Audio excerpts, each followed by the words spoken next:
The disappearance of Tammy Jo Alexander, a crime that shook a small town. It's the kind of story that keeps you up at night. A quiet suburban town, a young woman with everything to live for, and then she vanishes.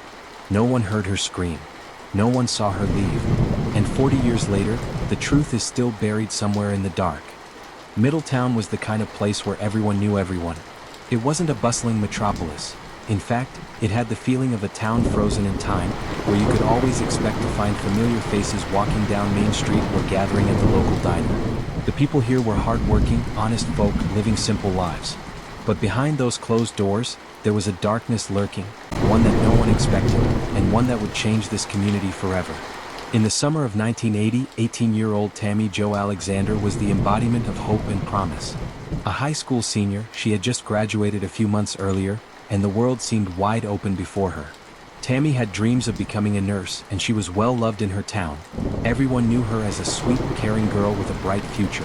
She had a small circle of friends, a supportive family, and a boyfriend, David, whom she had been dating for nearly a year.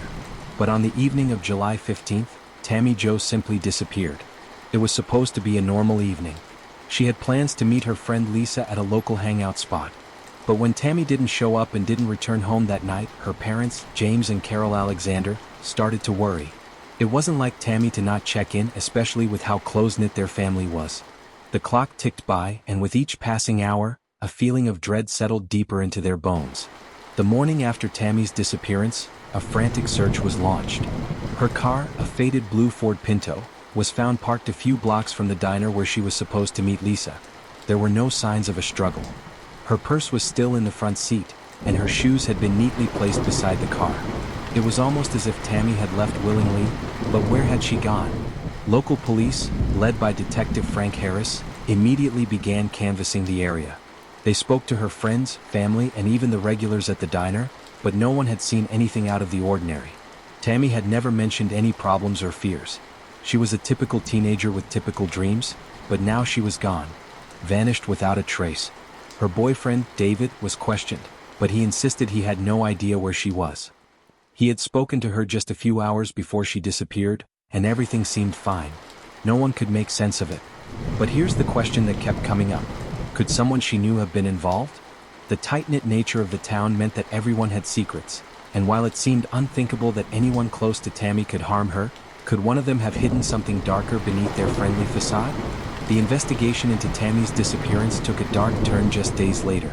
A witness came forward claiming to have seen a man in a dark van near the area where Tammy's car was parked. They said he appeared to be watching the streets, seemingly waiting for someone. But no one could identify the man. There was nothing to tie him to the case. Could this be the key? Or just another dead end? Weeks passed, and the town of Middletown held its breath. Flyers were posted. News stations broadcasted Tammy's face across Ohio. But with each day that passed, the case seemed to grow colder. Could she have left on her own? Was this a runaway situation? Her family didn't think so. Tammy had no reason to disappear without a word. And why would she leave her car behind? No one could explain it.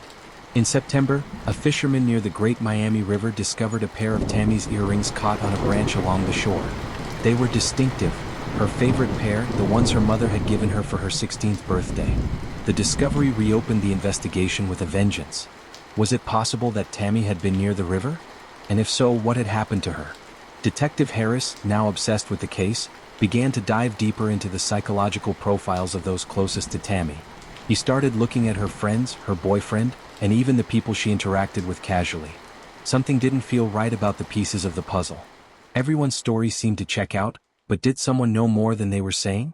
Could someone close to her have been hiding the truth? Tammy's boyfriend, David, came under suspicion. Although he was cooperative, there were little things about his behavior that raised red flags. He was nervous when questioned, avoided eye contact, and even seemed overly calm when talking about her disappearance. Could he have known more than he let on? As Harris dug into David's background, he uncovered something that shook him to his core. David had a history of violence.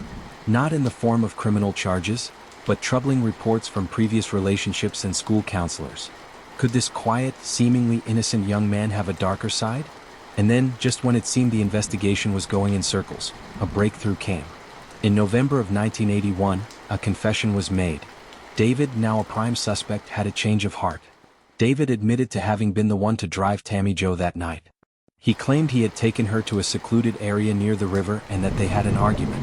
In a fit of rage, David lost control.